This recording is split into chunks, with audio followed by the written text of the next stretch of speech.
نحمده ونستعينه ونستغفره ونؤمن به ونتوكل عليه ونعوذ بالله من شرور أنفسنا ومن سيئات أعمالنا. من يهده الله فلا مضل له ومن يضلله فلا هادي له، وأشهد أن لا إله إلا الله وحده لا شريك له، وأشهد أن محمدا عبده ورسوله. أما بعد، فأعوذ بالله من الشيطان الرجيم. بسم الله الرحمن الرحيم. ومن أعرض عن ذكري فإن له معيشة ضنكا ونحشره يوم القيامة أعمى. قال رب لم حشرتني أعمى وقد كنت بصيرا. قال كذلك أتتك آياتنا فنسيتها وكذلك اليوم تنسى. صدق الله العظيم. إن الله وملائكته يصلون على النبي يا أيها الذين آمنوا صلوا عليه وسلموا تسليما. اللهم صل على سيدنا محمد وعلى آل سيدنا محمد كما صليت على سيدنا إبراهيم وعلى آل سيدنا إبراهيم، وبارك على سيدنا محمد وعلى آل سيدنا محمد كما باركت على سيدنا إبراهيم وعلى آل سيدنا إبراهيم في العالمين إنك حميد مجيد. ډیرو قدرمنو محترمو مسلمانانو اورونو او خویندو، دغه مبارک آیت چې تلاوت شو، په دې کې الله سبحانه وتعالی مؤمنان دې ته هڅوي چې خپل ژوند، که هغه کورنی ژوند دی، که هغه اقتصادي ژوند دی، که هغه سیاسي ژوند دی، که هغه ټولنیز ژوند دی، خپل د ژوند ټولې چارې د الله د شریعت مطابق عیار کړي، داسې ژوند وکړي چې څرنګه الله عز وجل او رسول صلی الله علیه وسلم د انسانانو څخه غوښتلی. ځکه د انسان سعادت، نیکبختي، خوشحالي، اطمینان ټول د الله عز وجل په شریعت او طریقت کې دی. او هغه څوک چې د الله د لارې څخه سرغړونه کوي، د الله احکام په پښو لاندې کوي، د الله احکامو ته، د شریعت احکامو ته، خپلو خواهشاتو ته د الله په شریعت باندې ترجیح او برتریت ورکوي، دغه انسان به په ژوند کې ډېر مشکلاتو سره مخامخ شي. ځکه الله سبحانه وتعالی موږ او تاسو ته په قرآن عظیم الشان کې فرمایي ادخلوا فی السلم کافه، ای مؤمنانو تاسو په اسلام کې په کامله توګه داخل شئ. یعنی د الله او د رسول صلی الله علیه وسلم احکام پر ځان باندې په کامله توګه تطبیق کړئ، او د الله او د رسول صلی الله علیه وسلم د احکامو څخه سرغړونه مه کوئ. نو هغه انسانان چې دوی ته الله عز وجل عقل ورکړی، شعور ورکړی، پیغمبر ورته راغلی، قرآن او کتاب ورته راغلی، او دغه انسانان د خیر او شر تفکیک هم کولی شي، بیا هم د شیطان لاره تعقیبوي، د الله او د رسول صلی الله علیه وسلم لاره پرېږدي، د شیطان لاره تعقیبوي. د دغسې انسانانو په اړه باندې الله سبحانه وتعالی فرمایي، دغه آیت تلاوت شو، ومن اعرض عن ذکري فإن له معیشة ضنکا.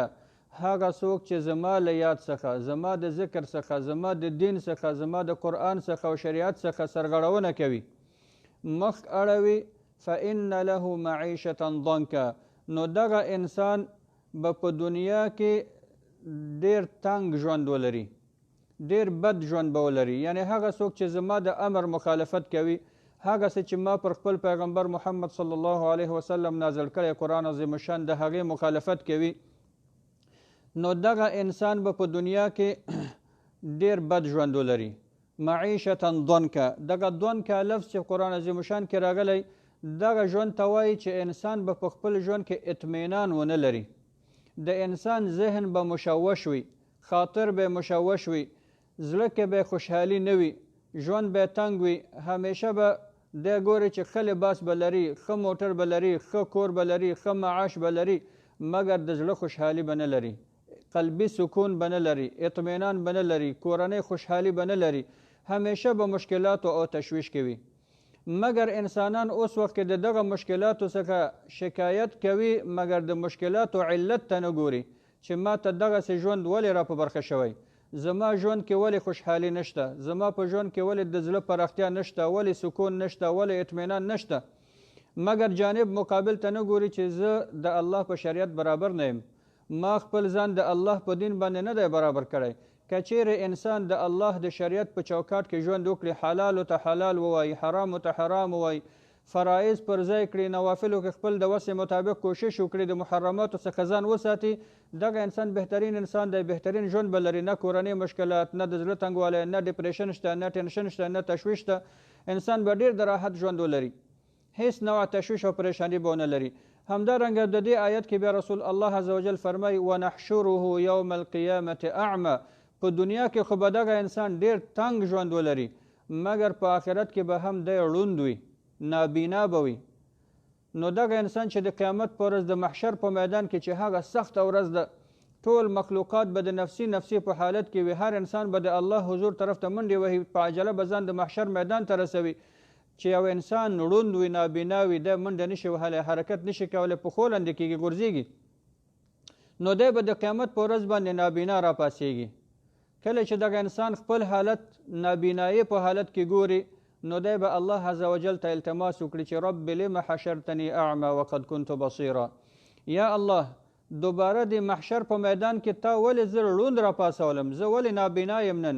حال دا چې زه خو په دنیا کې نابینا نه وم، په دنیا کې خو ما سترګې درلودلې، هر شی مې لیده، انسانان مې لیده، دنیا مې لیده، قرآن کریم مې لیده، پیغمبر مې لیده، دنیا کې خو زه بینا وم، اوس په آخرت کې زه ولې ړوند یم، نابینا یم؟ نو الله عز وجل ورته فرمایي د قیامت په ورځ باندې چې کذلک اتتک آیاتنا فنسیتها وکذلک اليوم تنسى. په دنیا کې خو تا سترګې درلودلې، مګر د بصیرت سترګې دې نه درلودلې، د حقیقت سترګې دې نه درلودلې. تا ته زما آیاتونه راغلل، زما پیغمبر درته راغی، زما دستورات او زما احکام درته راغلل، مګر تا هغه هیر کړه. نو نن ته هم زموږ هیر یې، ستا دغه التماس، ستا دغه عذر، ستا دغه خواهشات نن نه منل کېږي، ته به همدغسې ړوند په دغه مشکلاتو کې د قیامت په ورځ اوسېږي. نو دا به د هغه انسان حالت و د قیامت په ورځ مسلمانانو چې دنیا کې د الله شریعت شاته غورځوي او خپل خواهشاتو ته، خپل نفسیاتو ته په هغې باندې برتریت ورکوي. همدارنګه بل آیت کې الله عز وجل فرمای افمن شرح الله صدره فهو على نور من ربه.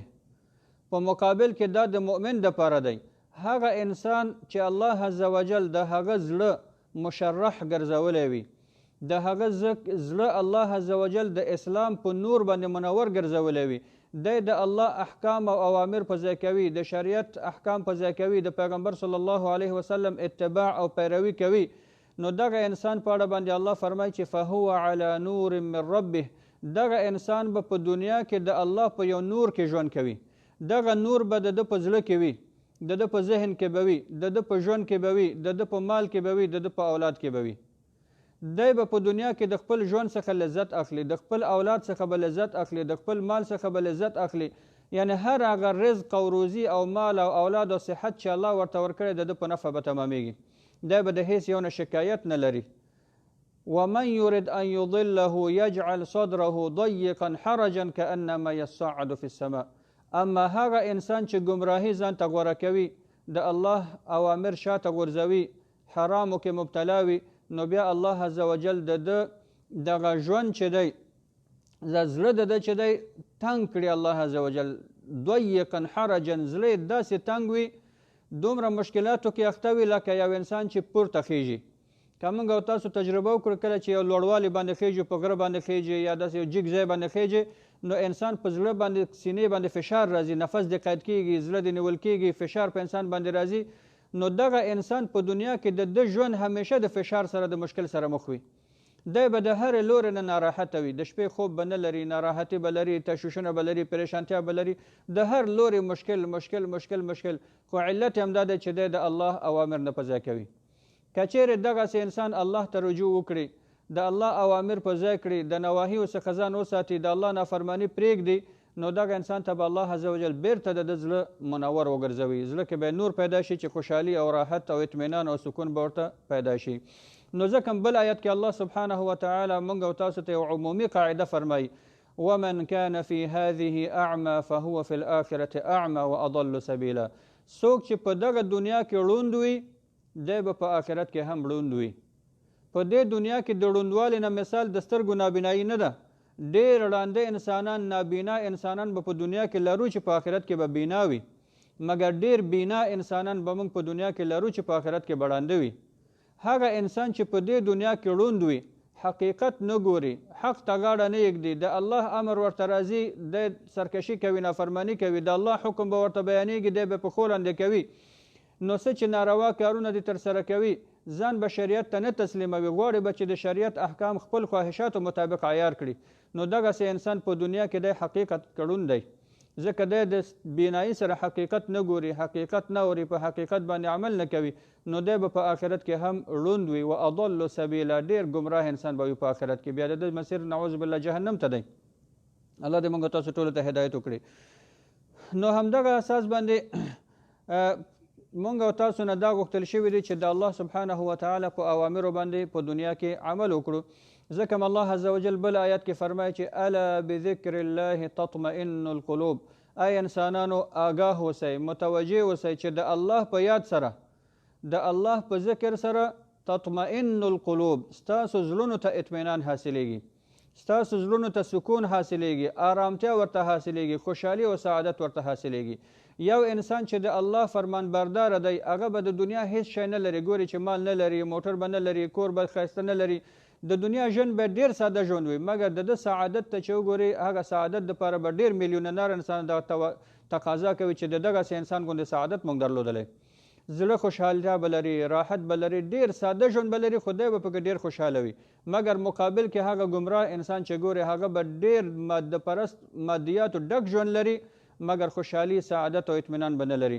نو د الله ذکر، د الله یاد، د الله په شریعت باندې عمل کول دا د سکون، د اطمینان او د خوشحالتیا او د سعادت سبب دی په دنیا او په آخرت کې.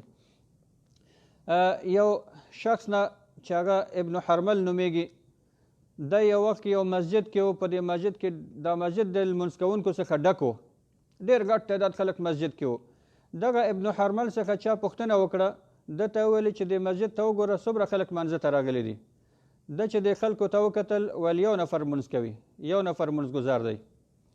نو چا ورته ویل چې ته په سترګو ړوند یې، دا دومره غټ تعداد خلک نه ګورې چې مسجد ترېنه ډک دی، مانځه ته راغلي دي، او ته بیا وایې چې یو نفر مونځ ته راغلی یا یو نفر مونځګزار دی.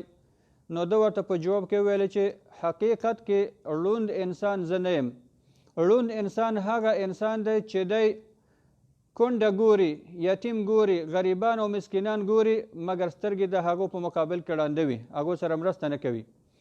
هغه انسان ړوند دی چې خپل مونځ په قبله کې، په مانځه کې قبلې طرف ته مخ کوي، مګر مسکینانو، یتیمانو، غریبانو، بېوزلو ته شا کوي. هغه انسان ړوند دی چې هغه سر په سجده ځمکه باندې ایږدي، مګر د الله په مخلوقاتو باندې تکبر کوي، هغو سره د غرور نه کار اخلي. هغه انسان ړوند دی چې دی د مانځه په لومړي صف کې ولاړ وي، مګر د حق په وینا کې به د ټولو نه آخر دی، د حق په ګواهي ورکولو کې د ټولو نه شاته او آخر دی. هغه انسان ړوند دی چې په ژوند کې یو ورځ صدقه کوي، حال دا چې دی په دې باندې توانمند دی چې هر وخت صدقه وکړي، مګر بیا بار بار دی صدقات نه ورکوي.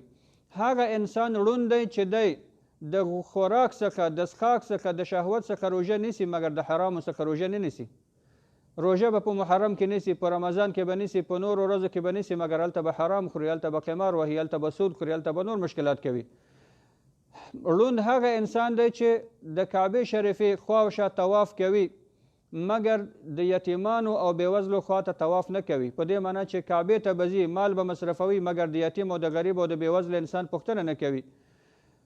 ړوند انسان هغه انسان دی چې دی به په مسجد کې اذان کوي، مګر د مور او پلار حقوق به په پښو لاندې کوي، هغو ته به توجه نه کوي، د حقدار انسان حق به ورته نه ادا کوي. هغه انسان هم ړوند دی چې دی لمونځونه کوي، روژې نیسي، مګر په خپل خرید او فروش کې دی بیا خیانت کوي، خلکو سره دوکه او چل نه کار اخلي، په ناحقه قسمونه خوري. هغه انسان ړوند دی چې دی الله عز وجل ته په مانځه باندې ودرېږي، خشوع او خضوع ښکاره کوي، مګر د الله بندګانو ته زړه د کینې او د حسد او د دښمنۍ او د بدبینۍ څخه ډک دی. نو دغه انسان خلکو ته د ړوند تعریف وکړي چې حقیقت کې ړوند څوک دی. ړوند دغه انسان دی، هغه انسان چې سترګې نه لري، هغه په حقیقت کې فقط بینایي نه لري، مګر د زړه نوروالی نه لري. کیدای شي ډېر انسانان نابینا وي، مګر د ډېرو بینا انسانانو څخه دغه انسان غوره وي. نو په همدغه اساس باندې مسلمانانو موږ او تاسو که غواړو چې د ژوند د مشکلاتو څخه خلاص شو، پریشانیو څخه خلاص شو، تکلیفونو څخه خلاص شو، او دغه ټینشن زموږ او تاسو، دغه ډپریشن زموږ او تاسو، دغه کورنۍ مشکلات بیرته په سعادت باندې بند شي، بدل شي. یوازینۍ لاره موږ او تاسو ته همدا ده چې د الله عز وجل دین ته رجوع وکړو. هغه څه چې الله عز وجل موږ ته امر کړی په هغې باندې عمل وکړو. هغه څه چې الله سبحانه وتعالی موږ او تاسو یې منع کړي یو د هغې څخه موږ ته حرام ګرځولی د هغې څخه ځانونه وساتو. الله سبحانه وتعالی دې موږ او تاسو ټولو ته د عمل کولو توفیق نصیب کړي. وصلی الله علی سیدنا محمد وبارک وسلم علیه.